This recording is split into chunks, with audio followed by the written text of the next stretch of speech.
ဒါနဆိုတာအလူကြီးပေးမှဒါနမဟုတ်ဘူးကိုယ်အိမ်လာတဲ့ဧည့်သည်ကိုတိခင်အခန့်ကျွေးမွေးတာလဲဒါနပဲမိသားစုဘဝမှာလည်းပဲအေးစားပါစေဆိုပြီးတော့ချက်ပြုတ်ကျွေးတာလာလဲဒါနပဲအလုံးကဒါနကိုယ့်ရှိတဲ့တိရစ္ဆာန်တွေကိုလည်းမျောလင့်ချက်နဲ့ကျွေးတာမဟုတ်ဘဲနဲ့ဥမာမဲ့ခွေးကြိလို့ရှိရင်လာတဲ့လူကြိုက်ဖို့ဆိုပြီးကျွေးတာမျိုးမဟုတ်ဘူးသူစားပါစေဆိုတာကျွေးတာကြောင်ကျွေးရင်လည်းပဲကြွက်ခုံနိုင်အောင်ဆိုရဲကျွေးတာမဟုတ်ဘူးသူကသူစားနေတော့မယ်ဆိုတဲ့အကျဉ်းတရားနဲ့ကျွေးတာဆိုရင်ဒါဒါနတွေပဲတိရစ္ဆာန်လူတဲ့ဒါနဟာအစတရားအကျိုးပေးတယ်လို့မြတ်စွာဘုရားပြောတယ်အစတရားဆိုတာဟာနဲတာမှမဟုတ်တာနော်ကိုကတစ်ခါလုပ်ရင်အစတရားလူတွေကတော့ထင်လိုက်ပဲကိုတစ်ခါလှုပ်တာအစတရားမများလို့မလားဆိုမများဘူးဘာကြောင့်မများဘူးလို့ပြောရတော့ဆိုကိုလက်တွေ့ကြည့်ပေါ့တရစီလေးတစ်စီပဲဆိုင်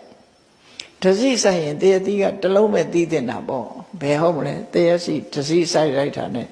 တရပင်ကသီးလိုက်တာထောင်ချီဖြစ်နေအကျိုးဆိုအဲ့လိုတူပွားလာနော်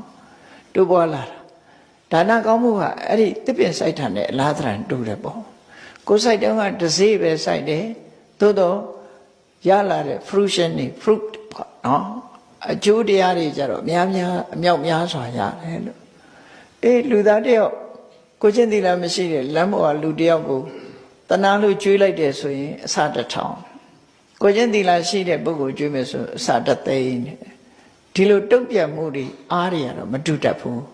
ဒီလိုမတူခြင်းဟာဘာကြောင့်လဲဆိုရင်အေးလေစတိကိုမြေဆိုင်လို့ရှိရင်အသီးနဲ့မှာပေါ့မြေဩဇာရှိတဲ့မြေကိုစိုက်မယ်ဆိုလို့ရှိရင်အတိကျတာပေါ့ဒီလိုဟာတော့ကြွားချမှုရှိတယ်လို့သူတို့ဆိုဒါနကောင်းမှုနဲ့ပတ်သက်လာဒီလိုကြွယ်ပြချတာမှုရှိကိုချင်းသီလနဲ့ပတ်သက်လာတဲ့အခါမှာလည်းပဲအစဉ်30ပြောရမှာကိုချင်းသီလလုပ်တဲ့အခါမှာဒီကိုပစ္စည်းအဆုံးခံပြီးတော့ကိုချင်းသီလကိုမဖြတ်တာသီလပါရမီကိုအင်္ဂါခြေလက်အဆုံးခံပြီးကိုချင်းသီလကိုထိမ့်သိမ်းဆောက်ရှောက်တာသီလဥပပါရမီအသက်အဆုံးခံပြီးတော့ကိုချင်းသီလကိုထိမ့်သိမ်းဆောက်ရှောက်လို့ရှိရင်သီလပရမတ္ထပါရမီလို့ဒီလိုဖြစ်တယ်အဲ့တော့ကိုချင်းသီလလည်းကောင်းတယ်ဒါနကောင်းမှုလည်းလုပ်တယ်ဆိုတဲ့ပုဂ္ဂိုလ်တွေဟာနန္ဒီနောဒေဝလောကသမိနတ်ပြည်မှာဝမ်းမြောက်ဝမ်းသာဖြစ်ကြမှာအဲ့တော့နတ်ပြည်ရောက်တယ်ဆိုတာကုသိုလ်အများကြီးကြည့်အောင်လိုတာမဟုတ်ဘူးသူကဒီကုသိုလ်ကောင်းမှုဆိုတာရဲ့စွန့်ရင်တတ္တိကအမြဲတမ်းကြီးမားတယ်နော်အဲ့တော့အကုသိုလ်တွေလှုပ်ထားတဲ့အကုသိုလ်တွေရှိနေတာမဟုတ်လားတန်တရားမှာအကုသိုလ်တွေများရတဲ့နဲ့ဒီကုသိုလ်ကဘာဖြစ်လို့